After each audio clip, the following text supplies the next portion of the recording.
I'm Julie Nelson. Welcome to KARE 11 Extras. These are the stories that take a little extra time to tell, to research, to find. They are meant to inspire, inform, and ignite curiosity. And in this episode, the Minnesota Timberwolves may be out of the playoffs, but meet the local designer whose Timberwolves gear is going gangbusters. Plus, as U.S. lawmakers consider a bill that would make people prove they're a U.S. citizen to vote, we look at whether there is already a national list of citizens. But we begin in the land of 10,000 stories.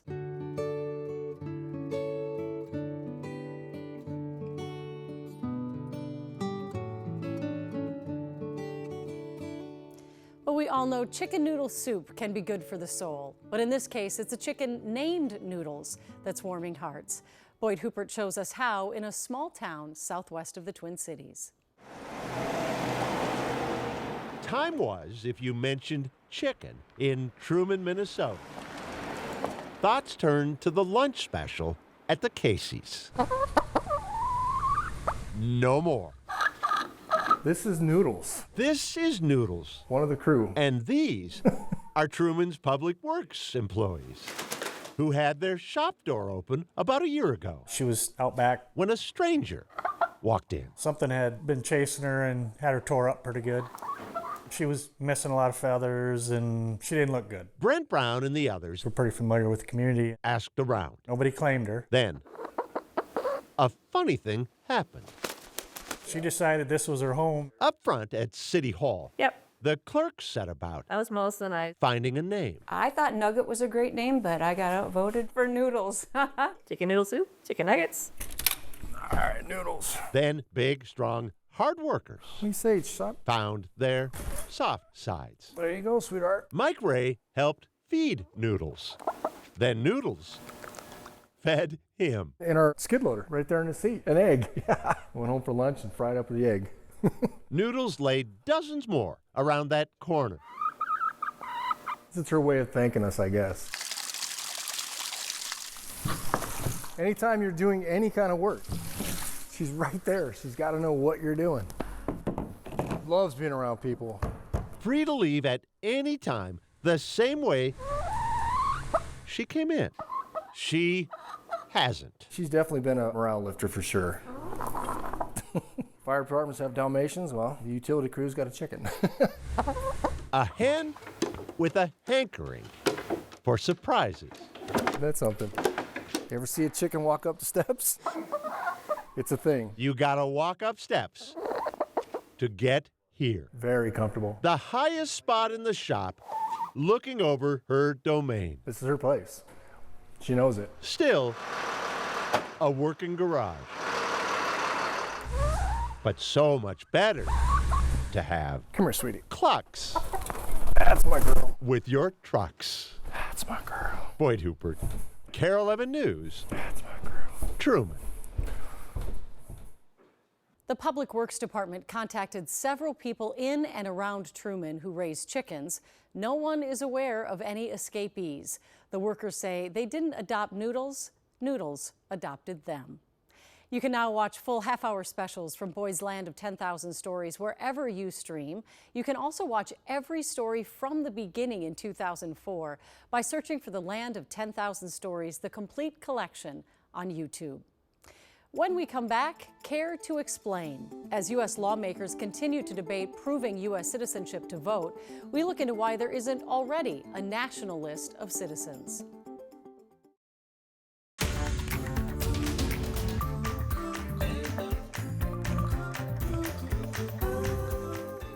The Save America Act is still being debated, stalled in U.S. Congress for now.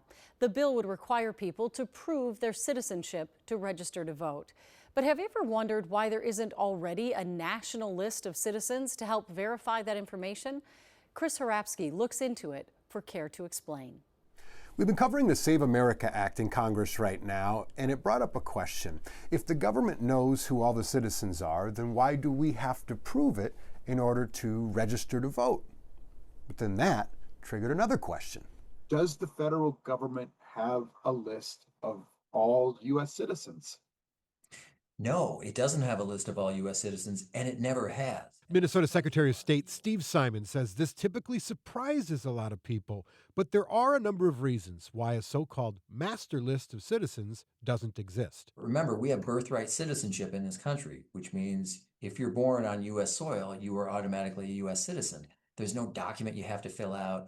There's no turnstile that you have to walk through. There's no registration process. You just are. The best record of citizenship, the primary proof, is a birth certificate. Birth records are kept by hospitals, counties, and states, and not the federal government. There are also de facto lists like Social Security numbers. I mean, every citizen has one of those, right? Wrong. The vast majority do, but some non-citizens have them, and conversely, some citizens do not have them, according to the Social Security Administration. Well, what about the census? That's a people counter, not a registry of citizens. What about taxes? Same thing. Paying taxes does not require citizenship. Kids don't pay. Much of the poor don't pay either. How about passports? Well, only 48% of Americans have one. Experts say all this information is kept decentralized for a few reasons, mainly your privacy, but also security. There are only two types of information technology systems on this planet, those that have been breached and those that will be breached. Patrick Eddington spent a decade in the CIA, now a senior fellow at the libertarian Cato Institute. If you were to create a giant honeypot, essentially, of digital information on every single U.S. person in this country, there is not a foreign hostile power with a cyber capability to its name that wouldn't be trying to grab that.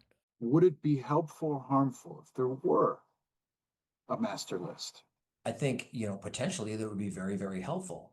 But the devil is in the details, obviously. There's some folks right now at the federal government who are attempting to build something like that. Last year, a team from the Department of Government Efficiency, or DOGE, received access from the Social Security Administration to millions of citizens' data, according to U.S. Judge Ellen Hollander, that included Social Security numbers, medical records, mental health records, driver's license numbers, bank and credit card information, tax information, income history, birth and marriage certificates, and home and work addresses. The judge initially stopped this access by DOGE, but the U.S. Supreme Court, in a 6-3 ruling, allowed it for now.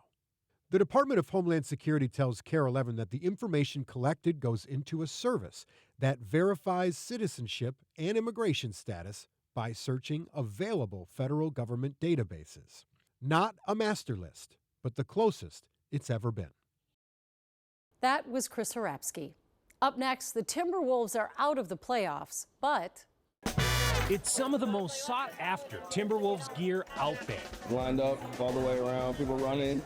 Created by a local designer and lifelong fan. His story, next.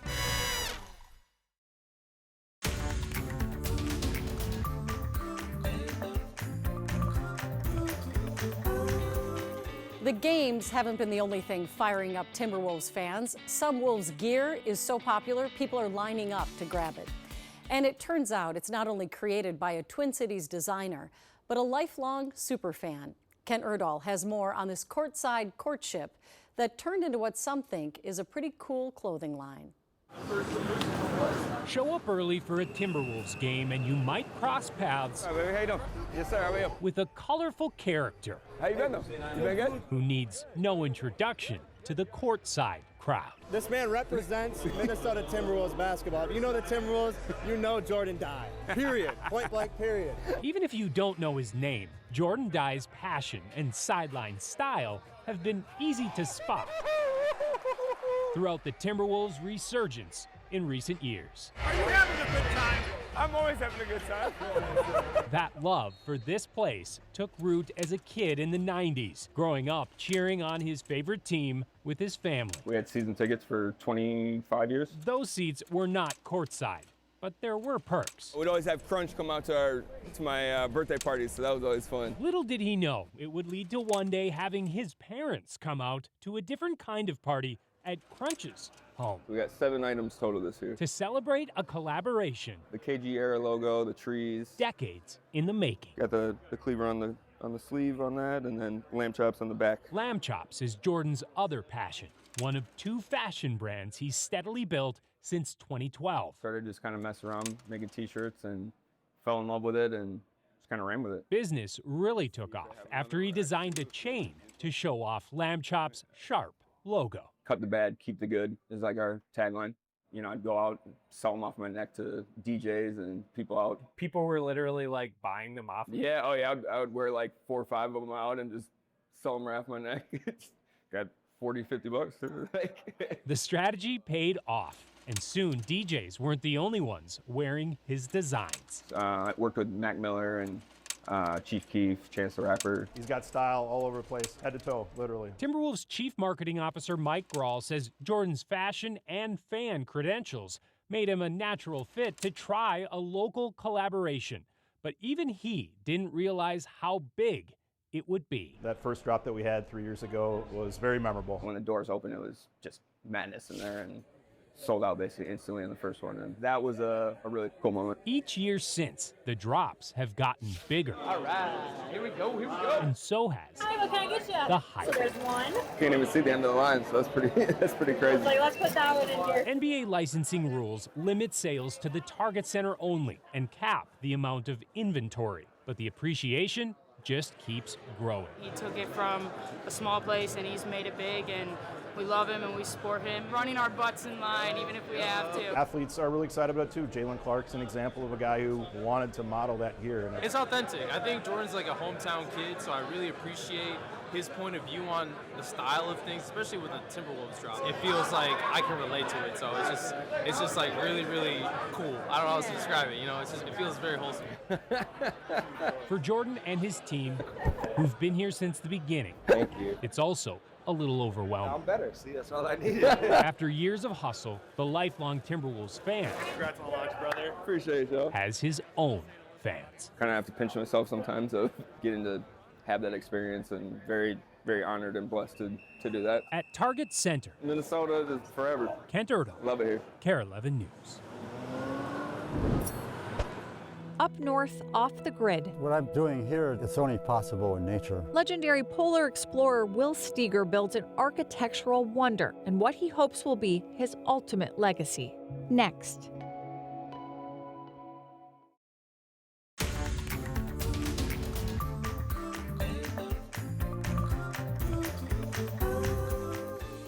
Way up north, way off the grid, lies a one-of-a-kind architectural landmark, now just months away from opening. We visited earlier this year as it was being built by a well-known Minnesotan, legendary polar explorer Will Steger. Steger has pulled off a slew of firsts in his life, but this is what he hopes will be his legacy. Heidi Wigdahl has more on the new center, its mission, and the man behind it. Nature can paint a picture of what's possible. 12 miles from Canada, at the end of the road in Ely, Minnesota. It's in nature. Isn't this pretty? Will Steger Really touching. finds the answers. To me, life is about beauty. This is raw beauty all the time here. The beauty, bordered by the boundary waters, We're North Country here. brought Will to Ely at 19, where he built his first home. Woodworking is really peaceful. Working with your hands. Will was not only self-taught, I never had formal instruction. but a self-starter. It all had to do with my parents. He grew up one of 10 kids with the freedom to explore. We had pretty much total freedom. As a young kid, I never saw boundaries. That's what made all the difference. Since his 20s, Will has lived here off the grid in the wilderness.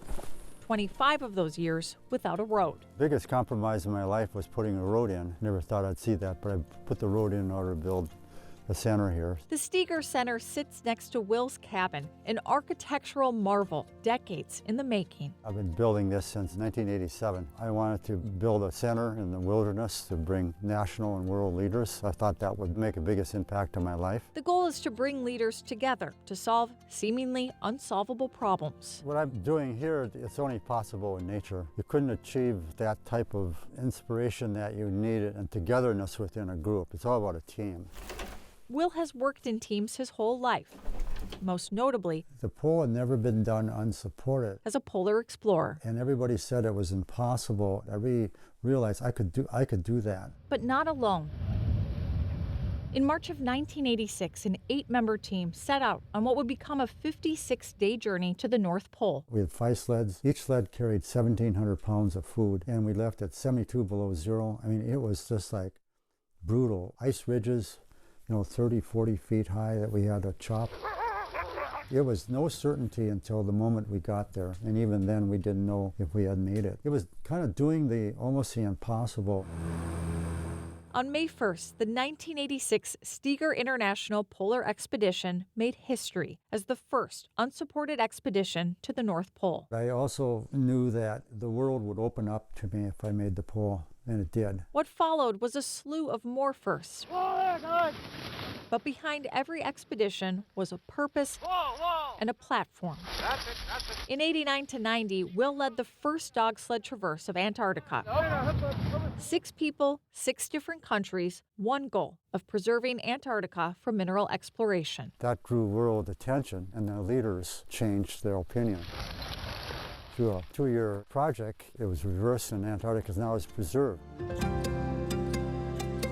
Diversity is your power. Strong opposing viewpoints around a common goal. It has to be facilitated. Facilitation is key. That's the foundation of the center. But my ultimate legacy is the Steger Center. While in a tent in Antarctica, Will designed the center. That was the drawing I made. Going from an idea to a reality. I spent about $250,000 a year for 30 years on this place. There were years I couldn't walk in there. It was just like, wow, there's so much to do. But now it's nearly finished. Electricity here is all solar, off the grid, period. 100% of their own energy will power every floor. 5th floor, yeah. Offering a new view. Romeo and Juliet deck. You cannot do this without a quiet mind, and that's what the wilderness is about. The quiet mind, the explorer's mindset, and collective wisdom, the center's 3 core principles. Because of this divisive world, it's almost a collective nervousness. People are out of touch and really struggling to try to find the solutions. It's his hope. It's found in the wilderness. I'm always in it for the long run. I've seen faith and effort and the impossible, and I've actually seen it happen.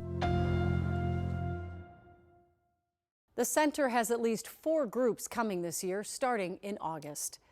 Minnesota ski hills may be closed, but that wintry scene got us thinking about a story we recently ran on the popular terrain park features at Buck Hill. Of the thousands of skiers who use those features, few may know the special story behind several of them. A story of a father-son bond built to bring others joy. Sammy Selena shares it. You would think the man, crowned mayor of Buck Hill Ski Area, You don't say that, he'll correct you. would be a skier. He loves it here. But Steve Risvold Who wants hot chocolate? hasn't skied in nearly 50 years. Well, he wants these guys to all ski. Though his grandkids are spitting images of his past. There wasn't a kid that I know that was ever more passionate about skiing. Of his son, Adam. Years ago, I was in a grocery store, and the guy heard my name, and he said, "Are you Adam's dad?" And I said, "Yeah. Your son has more punches on a season pass than anybody in the history of Buck Hill." Adam Risvold fell in love with skiing at Buck when he was just 4 years old. They used to come out to Buck Hill back before they even had terrain park features, and they would take stuff out of the garbage and build jumps. And they would actually shut the lifts down, come running out on the hill saying, "Get that stuff off our hill." Adam went on to ski all over the country. It was his passion. He died of complications from COVID. With my grief, this place kind of right here. It's where Adam was, you know. So brings me a lot of joy. And now he wants to make this treasured hill better. A lot of grief, but the event that we're doing tonight has taken a lot of that grief and turned it into something positive. Cheers. Steve and his wife Shar are being celebrated. Now this will be our 9th feature on the hill, starting at 1. And it just gives us so much back. After they donated thousands to create terrain park features on Buck. No garbage needed. We have people here tonight from Alaska. We have people coming in from Portland, Oregon. Oh my God, we finally met. Oh. Brittany Kibbe traveled from the West Coast. He just was that person that listened to what you had to say and remembered little things about everyone. His love for skiing really motivated me to learn how to ski. So after he passed away, I made it my mission to learn for him. And now every time I'm on the mountain, I think of him. The hope is more kids will grow a passion like Adam's. There might be a Lindsey Vonn of freestyle skiing out there. And while that goal might be a stretch, This was the knee I just replaced back in April. for Steve, He had to take his ibuprofen before he came today. he clicked on his skis A little shaky. for the first time in 5 decades. My grand finale is I want to go off of one. Could get me right there. Not to be like Lindsey Vonn, All right. Go. but to simply follow Ah!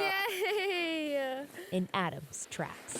His spirit's going to live on this hill forever. Sammy Solina, KARE 11 News. Remember, you can continue to catch up on the KARE 11 Extras wherever you stream. I'm Julie Nelson. Thanks for watching.